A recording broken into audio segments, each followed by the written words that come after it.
Ladies and gentlemen, welcome back to another episode of the After Hours podcast. Today I brought on somebody who I actually went to high school with, but we kind of reconnected after high school. Ended up being in the same office building in Woodbury. You know, when I had moved in there, it just so happened to be such a small world. You know, a couple of my friends ended up being in the same office, you know, at a different company, and, you know, to be able to reconnect, you know, was a pretty awesome thing that had happened. So I appreciate you coming on today, Jesse. Why don't you introduce yourself to the audience? Yeah, that was a pretty awesome thing that happened, honestly. Cool. So, what was it? It was 2021, right? Yeah, because I think April of 2021 is when we came into that building. And then one of my partners, Pete, was like, PDG. Pete said something along the lines of like, "Yo, Dean from high school has a mortgage business, and he's on the third floor." I was like, "There's no fucking way." And then he's like, "Yeah, he's coming to Crossways Park, but he doesn't know the office address. He just says Crossways." And where So this conversation was had before we this moved was in. like way before we moved in, and we're 100 Crossways, and there's mortgage companies in like 105, 110, 117. So we're like, "What building am I gonna go into?" And then bang, you're on the third floor, and now we Ended up being the same. It's like that was a great rekindling we had. Yeah, no, of course. 100%, that was a great rekindling. I always knew about you in high school. Yeah, I feel like we were always homies at one point in time. Like I'd always see you, we'd smoke a cigarette here or there, see each other At the bump. at the local fight at the end of the So at our high school, driveway. at our high school, they had something called the bump. Yep. So it was I don't even know what you want to call it. So you would walk out of the high school, and It was a right cigarette smoking section. right across the street from the high school, Yeah. which was technically not on the school property, was the cigarette smoking section for all the people that went to high school. And I don't condone smoking cigarettes to anybody watching this, but some of us went through our phase. Luckily, I went through that phase earlier in life. Some of us are still in that phase. Unfortunately. Yep. You know, with everything you see, online nowadays, to still smoke cigarettes, you have to be out of your fucking mind. But aside from that, so whatever, they had this bump across the street from the high school, which it didn't even make it. All the kids that you kind of knew would be there were there. And that's kind of where I made some good relationships. But Yeah. it's funny, the kids that actually hung out there are the kids that are actually successful now that I've seen come out of high school. I wanted to talk a little bit about tonight. You've learning more about your story, as we've kind of reconnected, in our relationship at a high school. I know you've done and you've dabbled with a bunch of different businesses aside from your main business, what you do. And, you started, I think, from what you told me, as an MC. You were an MC at, I think, what was it, weddings or parties? And it's funny because we were at a wedding last week for one of your partners, Dylan, and this guy hopped on the mic and he took control of the party, and I've never seen anything like it. To be honest with you, that was impressive. I did. You thought he would have worked? You thought he worked for the company that was at the wedding, because this guy hopped on the mic and the whole party.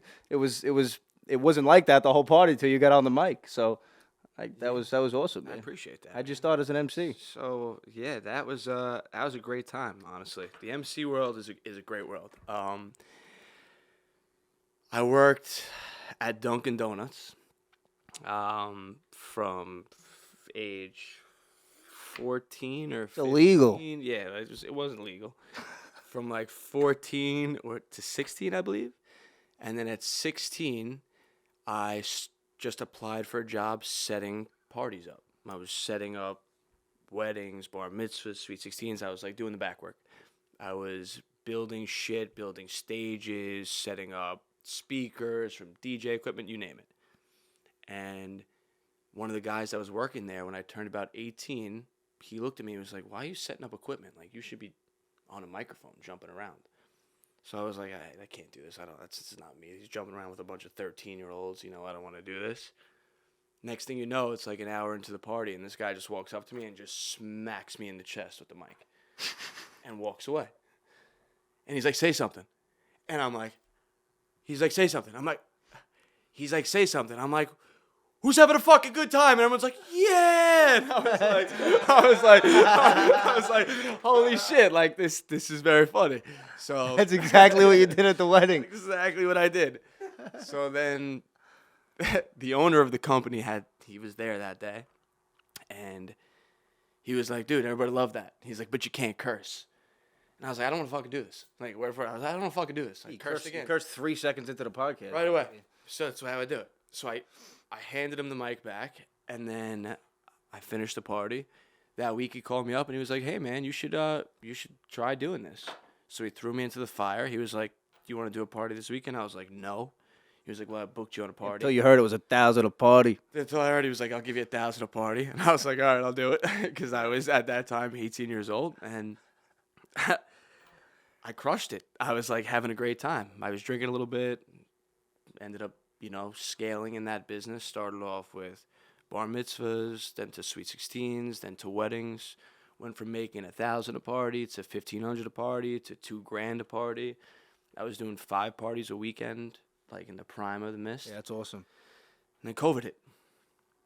I took a step back. But yeah, it was a great world, man. That's awesome. And it's funny because even being in the business here and now, which we'll speak more about, that kind of, learning to speak in front of crowds and being, I guess, yourself in front of random people who you don't know kind of is what'll separate, I feel like, people in our business and sales from everybody else. Learning to be that type of person. I feel like just not giving a shit, what people think or whatever it is. Being, like I said, yourself on the microphone at such a young age, that definitely instilled qualities in you as the salesman you are today, which is why you're probably so successful. Definitely has something to do with it. I would agree. Yeah, I would 100% so agree. how do you think being an MC made you, like, did that start, like, you being comfortable speaking in front of people and saying, I want to get in sales now because I know I'm comfortable that way, or did that have anything to do with it, or that really had nothing to do with it? 100%. 100%. Like when I used to grab a microphone in front of 300-400 people. I had no idea who they were. The cops are passing by. I had no clue who anybody was. So when I got handed a microphone, I was like, whoa, you know what I mean? This is like, how am I going to make these people jump up and down? Yeah, that's how I feel on the podcast. Like, I'll speak in front of people, but when there's a camera, I just feel like I don't even know how to explain it. It's a different type of feeling. I feel like every public speaking has its different feeling. You know what I mean? But in my business now, I'm in phone sales. So it's, instead of making 400 people jump up and down and dance, Make them jump up and down on the other side of the phone. it's a lot easier. You know what I mean? To gauge somebody's one single person's attention and to guide one person in a direction opposed to 300-400. It still made you a people person, though, starting where you started. Yeah. Oh, yeah. If you're not a people person, you definitely can't do what we do in sales or in any type of sales job. So No way. I think starting where you started definitely, definitely gave you a leg up on, pretty much anybody in our business. Because I feel like people get into sales because they just want the paycheck, but they don't have those skills that you need as a people person. Right. To be successful. Or they want to learn the people person skills. Like some people will get into sales and be like, I want to be with people, you know what I mean? I want that side of my business. It's hard to learn that, though. One of our employees came into, one of my employees, well, I'm in a high turnover business, and one of my employees came in for 6 months, became like the nastiest salesman of all time, then went and became a construction GC, and now he's a construction GC, you know what I mean? He's just moving parts, you know what I mean? It's very easy for him. It's not for everybody. No. Most people can't handle whether it's the rejection or somebody telling you no. To me, that's what starts the opportunity to, and I don't look at it as a sale, even in my business. I look at it as this person is looking to accomplish whatever it is, whether it's a business loan or a mortgage for a house. This person's looking to accomplish something, so I look at it as an opportunity to make that person happy, to help that person. Then we get paid by doing it. So to not have to, and I don't knock anybody. I have plenty of people in the union and in construction, the manual labor, but to be able to, maybe not everybody wear a suit to the office. Yeah.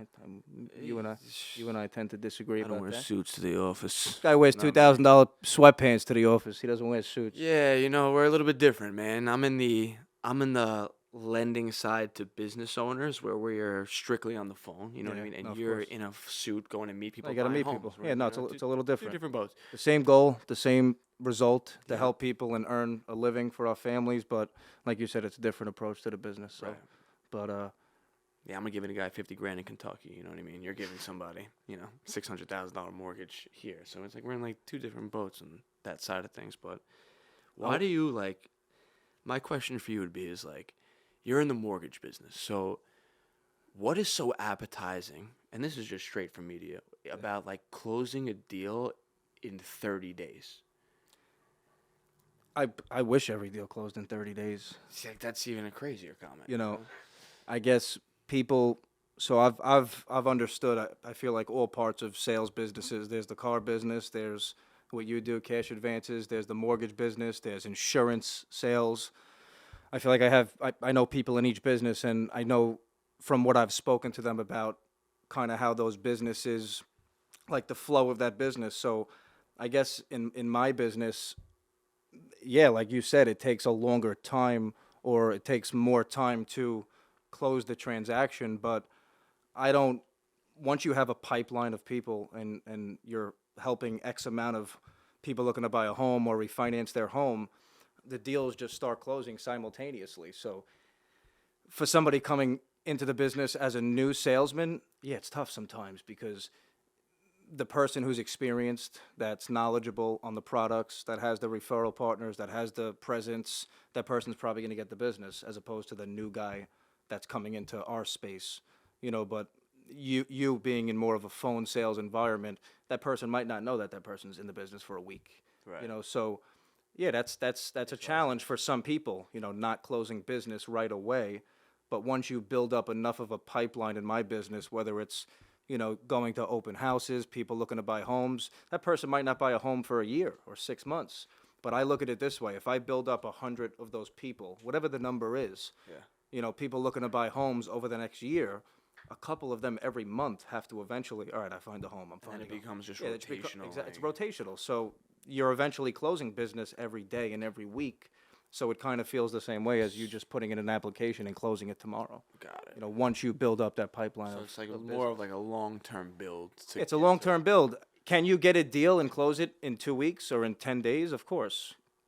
That's not always in my business, but there are those opportunities that you have where somebody got declined from a different bank and it's a refinance, and we figured out a way to get the loan done, and we could slam that loan quick, close it in 7, 8 days, 9 days. But That's a majority of our business is a month to 2 months, for I envy your transactions. patience.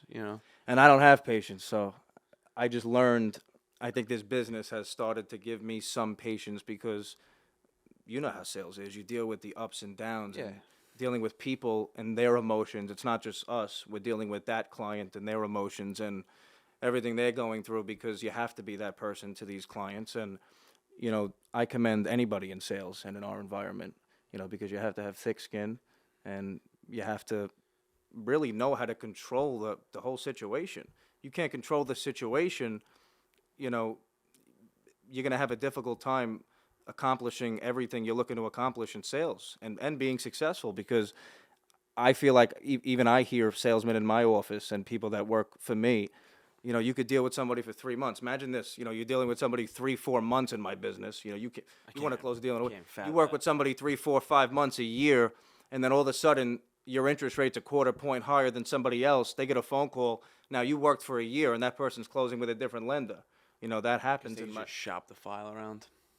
Yeah, well, when you pull somebody's credit, they start getting phone calls, whatever it is. But, that's kind of what happens. But either way, you have to have all the qualities that, which is why I wanted to bring you on here today. You've been successful in not just this business, other businesses, which we're going to talk about. And, it's nice to have somebody that, can relate to what you need to have in you to be successful, in business. So, and in life, I feel like that's why we connected. Like when you came Yeah. back in the building, like we would sit down, we would grab lunch, and we were always just talking about that sales aspect. And Yeah. I just think it's a sad world we're in now, because most people don't want to get that sales experience, and you see it in the people that come in that try to work for you. You see it in your employees now, like just they don't know how to move. They don't know how to speak to people. They don't know how to act in public. They don't know how to relate to It's a people. tough generation, man. I thought we were fucked up, but Yeah, it's just we are because far I from feel fucked because up. like yeah, you guys could all agree too. Like in sales, like that's something that you need to sit in an office, or maybe a car dealership, or maybe a dispensary, or maybe anywhere. But you got to do it for a year and a half, 2 years, and once you master sales, you could genuinely do anything. Yeah. Literally anything. You could sell whatever the fuck you want. I am never nervous. My parents, like, till this day, my parents are like, Jesse, like, when are you gonna go work for somebody else? And make they obviously they want me to continue to make the crazy money I'm making now, but like, when are you gonna work for somebody else and get a real job to an extent? What they say to me, because they think that any type of sales business is not like, what are you doing? Well, I'm selling money all day, right? My mom's like, what is this? What the fuck is going on? Get a real job. I'm like, Mom, like, you don't, you really don't understand it. But now, if say I had a disheartening from the business, and I was like, I hate this business, I can sell anything. That's the exactly. Legit anything. That's the qualities I feel like we have now. No matter what it is, if something ever goes south in our businesses, We're good. you can do anything. Anything. I'll go sell yachts in fucking Monaco in 2 seconds. Do anything. 2 seconds. I'll sell lemonade on the side of the road and turn that into a multi-million-dollar business. No matter what it is, I feel like once you have those qualities in sales, you can really take that into any business and any opportunity. And public speaking. Yeah. And like, I think like speaking in front of people and just like not, and I apologize for cursing, but like just not giving a fuck what people think about you. Like no matter what comes out of your mouth, if it's a solid opinion. So like, if someone's running their mouth and saying the wrong thing about people and negating people, I get it. But if someone's just giving their opinion, like, let them go. Like, let them actually get their words out. And that's how the world is now. The world's very opinionated, and I like that to a certain extent. The world is I feel like certain opinions, and I don't want to get into it, with certain people's opinions nowadays. But the world has become that way. Yeah, but Everybody I wants guess to voice their more what I'm saying is like, if me and you are sitting here, right, and somebody we don't get along with is also hanging out with us, right? Yeah. Like somebody that we don't know very well, and he like starts speaking and he's like gives his opinion, like, no, just relax. Like, if you hear that person out and you give them that ability to, and I say this to my employees, you give them the ability to fuck up to each other. He says something, let me hear him out fully, let him fuck up, and then they catch it. It doesn't happen again. Yeah. And that's like, I think, public speaking to the max. Like, I make my employees every single morning. You know this. They go around and they have to speak in front of all 20 people. One person, we go in a rotational. They're all speaking in front of everybody. I make everybody speak about their goals for the day, their goals for the month, every day.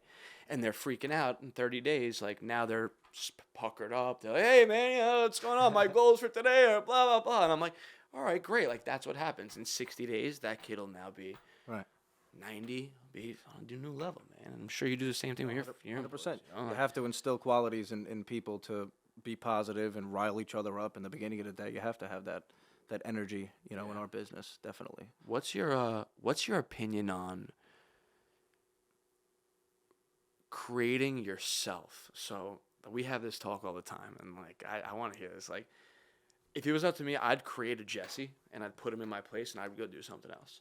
Because I feel that's the correct way to scale business. Right. I feel like the correct way to scale business is to not work. Delegating, right? Right. So you've been doing what you've been doing for how long? I've been doing we haven't delegated, Yeah, no, I try. Listen, that's all I feel like all I've focused on the last 2 years is becoming. I feel like people call it a master delegator. I've heard that term, and I feel like that's an extremely difficult part of my business and probably anybody's business, because no one is ever going to be you. Right. No matter what you think, no matter how you train somebody, no matter how you mold anybody, no one's going to be like you.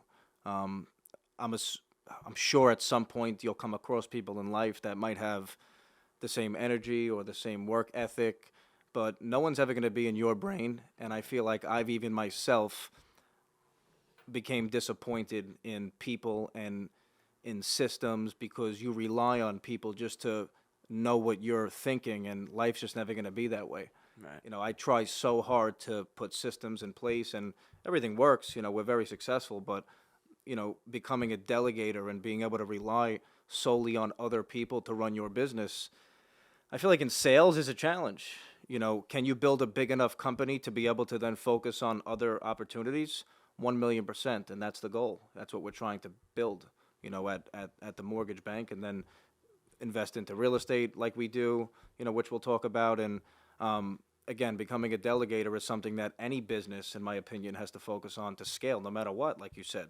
And yeah, can you be on your own and be extremely successful like some people believe in, of course you can.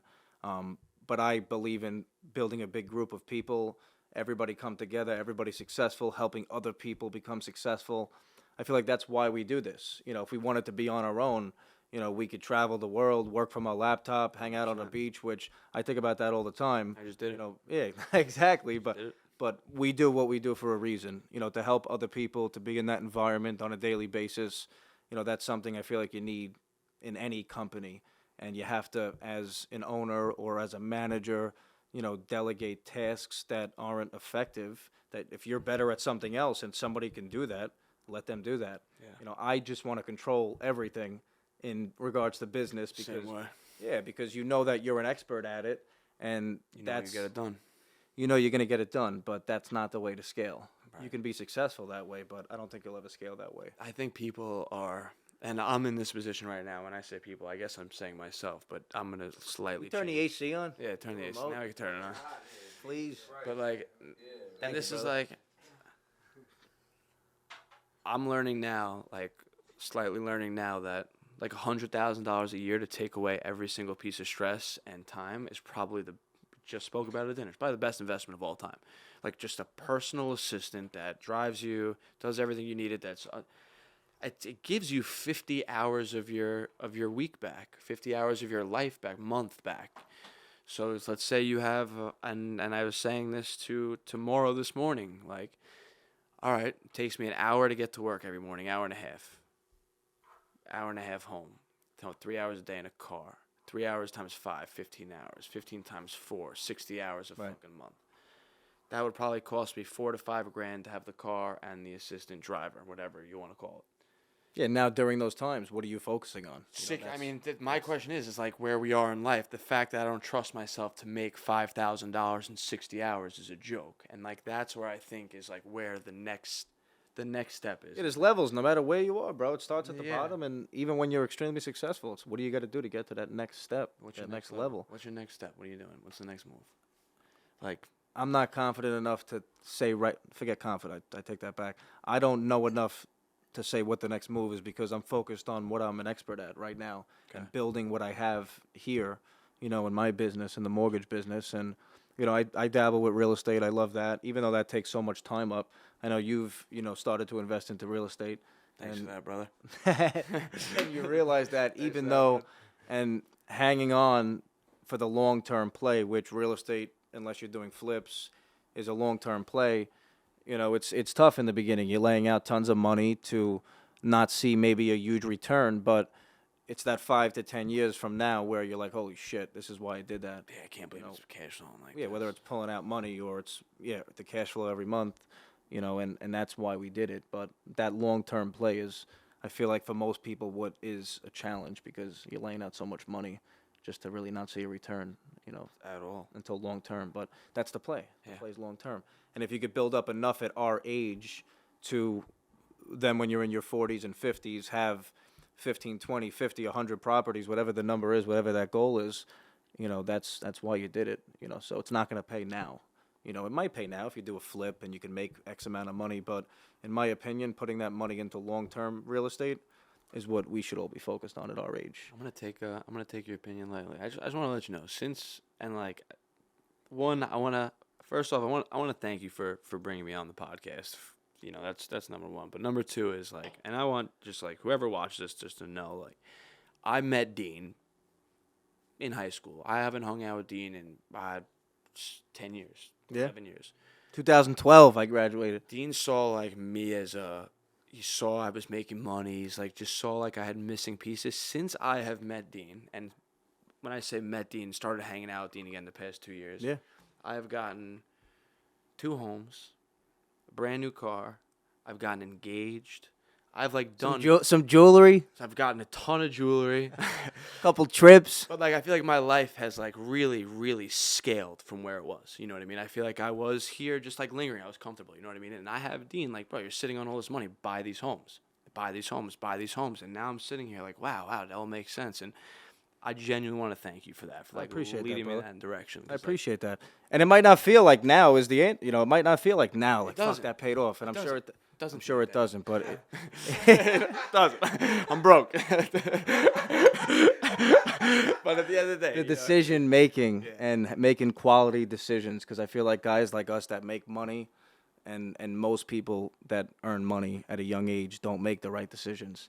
Yeah. Like we've done ourselves and like I've done, and to make the right choices, it's 1,000,000% going to pay off, no matter what it is. It just helps you become a better person. And I feel like when you start investing into real estate, it just opens your eyes up to opportunities. Now when something comes across your desk and somebody says, "Hey, let's buy this flip and put the money into the prop," once you know that it works, you're going to do it all the time. So it opens up another avenue of opportunity for you to make a ton of money and help people. So that's why I love the real estate, whether it's like I said, long term or flips like you're When did doing you right now. start? Like, what age did you start? Like, when did you buy your first property? When I was, I'm trying to think, right after I got. I'm trying to think when I bought my first property. So I lived in a few different apartments, and then in 2000 and I'd like to say 2020 was when I found out I was having a baby, and then I knew I had to buy a home. I wasn't gonna raise my child in an apartment, not even in an apartment, just in my current living situation. Apartments are beautiful. I would raise my kid in an apartment. You're just saying. But An apartment. no, I'm moving to an apartment right now. I don't mind apartments. Let's go. I like apartments. Avalon D. That's it. That's what I'm talking about. I wanted more for myself and for my family, and that is what pushed me. And I should have done it earlier in life. I started making money in 2017 into real money in 2017, 18. Not It's a long time. not the type of money that we've earned the last couple of years. After COVID, but I started making real money at 2007, 2018, and I should have bought a property sooner, but like I was saying before, we all get crazy. We don't make the best decisions financially once we start earning, no matter what the amount is. If you're making 85 to $100,000 a year, your brain should be focused on how am I going to buy real estate. It didn't take. It took for me to make multiple times more than that to realize, like, holy shit, I got to dump my money into something that. When I started buying real estate, rates with 3%. It's almost like Must be nice. it's like a forced savings account almost. Crazy. It's like paying you. You're making. The first one I was having the baby. I ended up buying the property. I put some money into the house. It was newly renovated when I bought it, but I ended up customizing it the way I liked it. I thought when I bought, the market was at an all-time high, 3 or 4 years ago, and fast forward now, Tripled. not triple, but Doubled at least. I didn't think I'd make money. I could make money if I left there now, or rent it out possibly. It's too nice to rent out that house, but the first one that I bought, I never thought I'd be a homeowner. It just happened so fast. I found out I was having a kid. I knew that, again, like I said, I wanted to have create a better life for my family. My daughter's room, the whole thing. I wanted to have the backyard. I just thought that was the way I wanted to do things. And then after I bought that first house, my brain started thinking, how am I going to buy the next one? It's like a tattoo. It's like a tattoo. It's like a tattoo, is right. It's like a tattoo. Shout out to Mauro. It's like a tattoo. After I bought that first house, a couple months went by, I started thinking, how could I do the next one? Now I feel like we didn't have this years ago. There's so many people on social media that tell you, between house hacking, buy a multifamily, live in one unit, let the other units pay for the property, and then move out in a year and buy something. Like, they tell you what to do. I didn't have that 10 years ago. It took for me to go through a situation in life to realize, like, holy fuck, I have to buy a house. I can't just have kids, drive nice cars, wear nice watches, hang out in nice places, and not own a piece of real estate. So that's what kind of put the fire under my ass to, buy the first one, and then, buy the next few after. And the last year or so, I haven't been able to focus on it as much as I'd like, but real estate's the play for me. That's the long-term play. I feel like that should be the focus for anybody who's not running a monster company. In my business and sales, you have to earn your money. It's not like you can inherit a company from somebody and start getting paid. People think because I started working with my father in the business that you could just take over a business. It doesn't work that way. Your phone has to ring. Yeah. You don't get paid.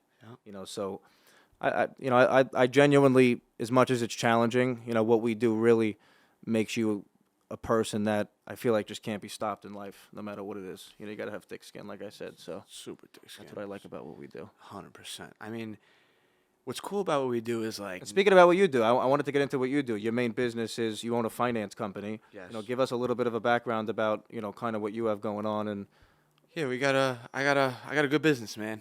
25 guys in the office. It's an absolute great time. that's the one thing about your office. The environment's definitely It's a great a environment. fun place man. to be. I give a meeting every morning. Every morning at 9:00, I give a meeting to everybody. It's cool. It's like my office is like everybody's feeling when they wake up in the morning. Like, I don't want to go to fucking work right now. And you're on the way, and you're like, fuck, I'm going to work.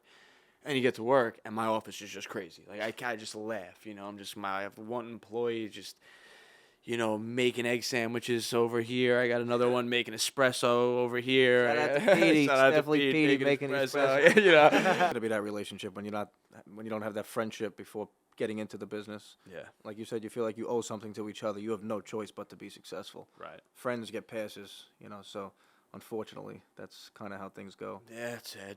It's sad, man. How's I know it's become pretty challenging with everything going on the last year or so with the market, or a lot of the is it still easy to give these loans that you're doing, or how's it been the last 6 months or so with everything that's going on? Lenders have definitely tightened up. Yeah.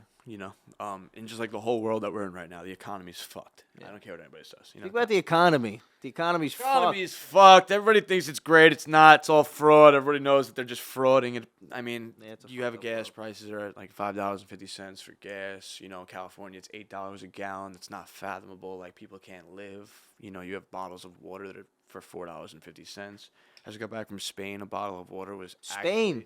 This guy's getting married in Spain. Getting married in Speaking Spain. about that, you got engaged, man. Congratulations. Thanks, bro. Recently. Thanks, man. This guy's having, I don't care, I'm going to tell everybody. This guy's having the first ever pool party wedding, from what I hear. I am. Is that what's happening? Yeah, I am. I'm having a pool party. a pool party wedding. My fiance doesn't want to get married in a dress, or she wants to just have a good time. Nice That's little sick, fiesta. It's good, yeah, in Spain. I can't wait to be in Nikki Beach. Yeah, I can't wait to see all you guys just in Nikki Beach, in shorts, hanging out. Watch me get married in shorts, and sandals. That's it. No, I'm excited, bro. Thanks, that's bro. awesome. That's good stuff. I appreciate it, bro. Thanks for that. Something else I wanted to also get into. I know we're taking up a lot of time here tonight. It's all good. It's all good. You dabbled also with the cannabis business. You had a company called Crisp, and I feel like the last 5 or 10 years, so many people have. It's just been like a thought, like people want to get into that business. Whatever the reason is, what'd you learn by doing something like that, or why'd you decide to get into something like that? Was it just like a passion you had? Why'd you decide to get into the business and start a company? Yeah, I mean, in the cannabis space. I'm open about it. I smoke a lot of weed, So to me, I'm controlled with it. I know when to smoke weed. I know when not to smoke weed. But a couple of years ago, I know you're open with it. They have the tent, the special tent. yeah, they put a tent outside in me the for the office from. This guy's got his own tent. Yep. Landlord put a tent outside for me for when it rains. Great guy. Pay a lot of rent. You deserve a tent. That's what you get for $10,000 a month. But when I look at the cannabis business, and I did look at it, I thought of it was like I was selling drugs legally. I thought to myself, like, oh my God, this is kind of crazy. And I knew people that were doing it, that were making hundreds Tons of money, right? tons and tons of money, but the business itself is the most difficult business in the entire world. Yeah. There is no other business like the cannabis business. There is no more moving parts like the cannabis business. I don't care what anybody says when it comes to loans, mortgages. You could be, and private equity is trying to acquire a multi-billion-dollar company. The amount of moving parts in the cannabis world that can go wrong is the craziest thing of all time. What if the plant just dies? That happens. It kills The whole everything. businesses just go shot. The plant dies. It's trimmed wrong. It's cured wrong. The seeds are wrong. There's 7 parts that can go wrong before the plant even comes out of the ground. Then when the plant comes out of the ground, there's that's another what's so 500 things that can go wrong. It's so fucked up. It's like all contingent upon something happening, Fucked up, hopefully the right way. Yep. Then you need the amount of volume you need in order to hit your margins. So if you're not selling 10,000, 15,000 pounds a year, you're making no money. If you are selling 15,000 pounds a year, you're probably making 10% on that. You're probably making a couple $100,000. Yeah. Bad business. No, that's awesome though. The fact that you actually were involved with something like that is, definitely something cool. I did it, man. It was a test. Like I did the cannabis business because I got mentally comfortable and I was making great money in my financial business, and I was like, I want more, and I knew I can feel myself getting comfortable. Like on the weekends, I would just hang out. I stopped doing the parties when COVID hit. Obviously, the COVID stuff shut down, and it was just like my pace away. But that business, man, it was cool to know that I can dive headfirst into anything I need to do, put together a great team of people, and go out and crush any goal. Like, we know, we're different types of people. That's why, like you said, we realigned, I feel like, with each other. So it was awesome to have you on here today, bro. I appreciate you coming out here, man. Hopefully the next episode is us talking about more success and better stories that we have upcoming in the near future. And again, bro, thanks for sharing some of the shit that you've gone through with. Thanks for having me, my good brother. Yeah, absolutely, man. After hours at the Mindset Media Center, baby.